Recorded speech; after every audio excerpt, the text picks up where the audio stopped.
On va faire avoir. Vous m'entendez là? Ouais. On va faire comme ça. Bien, je vais vous faire un conte ce soir. Mais vu que j'ai une vieille voix, je vais vous raconter un vieux conte. Et peut-être pour bien se mettre dans l'ambiance, c'est un conte qui se passe dans un désert. Alors peut-être que pendant quelques secondes, vous pouvez vous fermer les yeux et vous immerger, le temps que je joue un petit peu de guimbarde, s'imaginant être dans un vieux désert, avec des vieux rochers, des vieux lits de rivière, des vieilles pierres, des vieux cactus, Et des vieux. tout ce que vous pouvez imaginer dans un désert.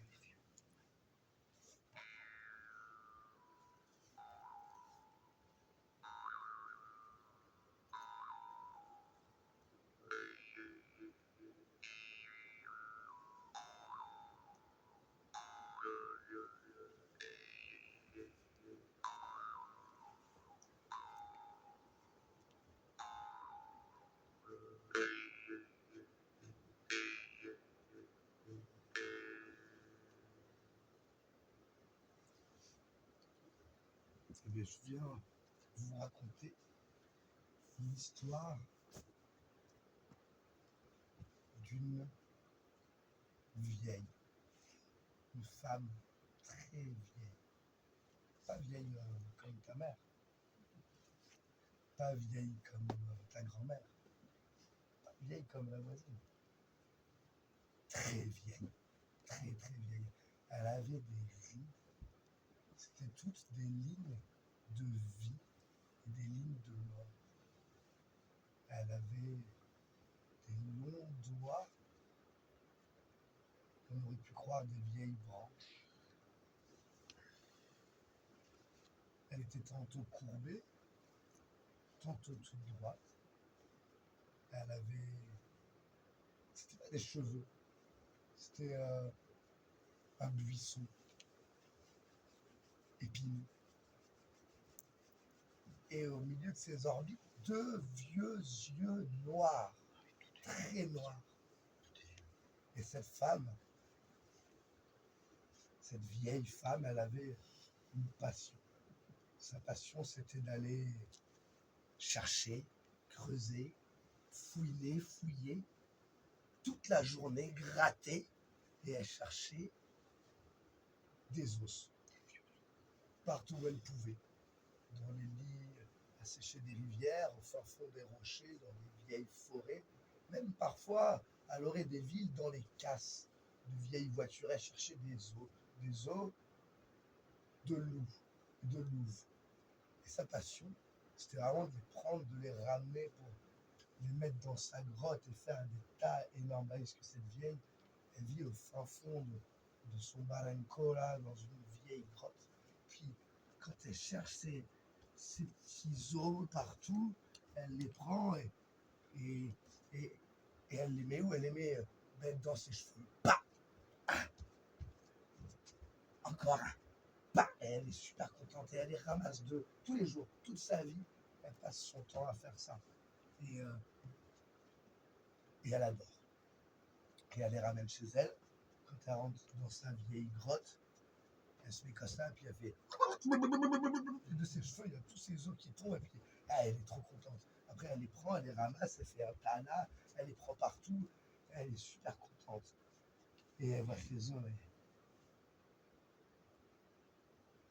et j'ai bien travaillé aujourd'hui. Et puis elle s'assoit, et tous les soirs, elle s'amuse à reconstituer un animal complet.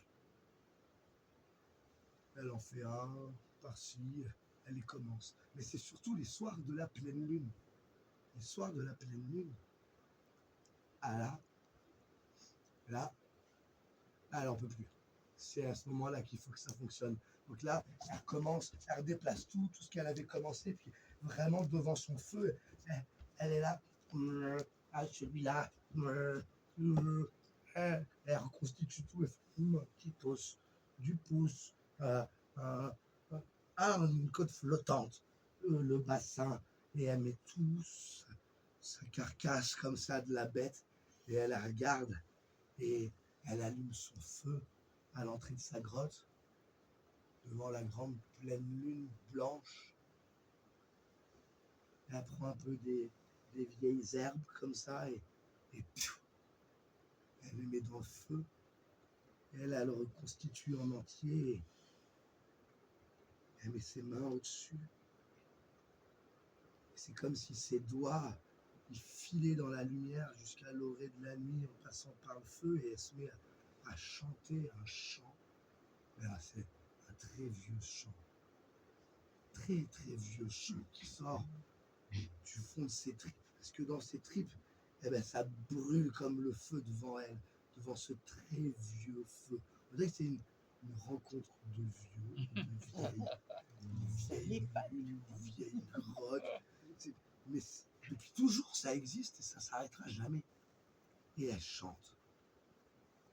Et voilà que la chair commence à pousser sur les os et les entrailles qui se mettent à pousser et le cœur qui grossit, qui commence à battre et des yeux également, tout jaunes. Et elle les regarde avec ses grands yeux noirs qui commencent à révulser et ils deviennent des vieux yeux blancs. Et elle continue à chanter et la bête continue de se mettre en vie avec des poils, une fourrure magnifique et elle chante et la lune brille et la grotte vibre et la bête se met à respirer et la vieille respire avec elle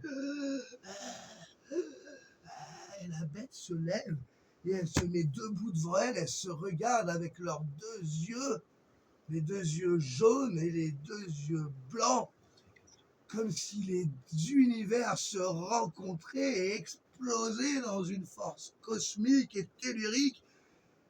Et la vieille est contente. Et la louve la regarde et se redresse. Elle se met à crier. Je ne peux pas la voir pour le faire. J'ai trop une vieille voix. La louve est trop jeune. Et elle se lève, elle se retourne. Et elle se met à courir dans le désert. Pendant que la vieille la regarde, heureuse comme tout, et cette bête se met à courir, elle traverse le désert, elle traverse une forêt, et à un moment, avec un rayon de lune, elle se met à se lever, à s'affiner. La fourrure commence à disparaître pour laisser de la peau, pas partout. Elle se transforme en une jeune femme sauvage, qui court et qui saute par-dessus les buissons et par-dessus les ruisseaux et elle s'en va, sauvage et libre. Et on dit que de ces femmes certaines sont venues dans le monde des humains. On dit même que de ces femmes louves, certaines se sont mariées avec des hommes humains qui ont eu des enfants. Et l'histoire de Pleine Lune, ces femmes louves sont ce feu intérieur et disparaissent de leur demeure pour aller courir librement dans la forêt ou dans le désert à la pleine lune. Et elles disparaissent dans le noir pour exprimer leur part sauvage et libre, quelque chose qui parle de l'âme.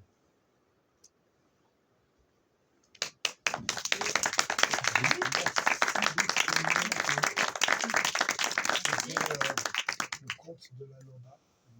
Je ne sais pas si vous connaissez la Loba. C'est un conte qu'on peut retrouver apparemment sur plusieurs espaces de la planète, en Amérique centrale, au Mexique. Mais on parle aussi que ce conte pourrait exister aussi dans le pays de l'Est. C'est des contes qu'on retrouve partout dans le monde. Et c'est vraiment le principe de vie, mort, vie.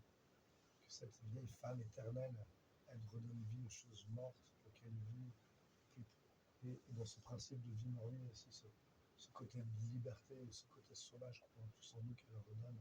Et après, il y a beaucoup de paraboles et de métaphores de vrai. C'est un conte que vous pouvez retrouver dans le livre de Clarissa Pinkola Estes, Femme qui court avec les loups. que j'apprécie particulièrement. Donc voilà pourquoi je voulais jouer.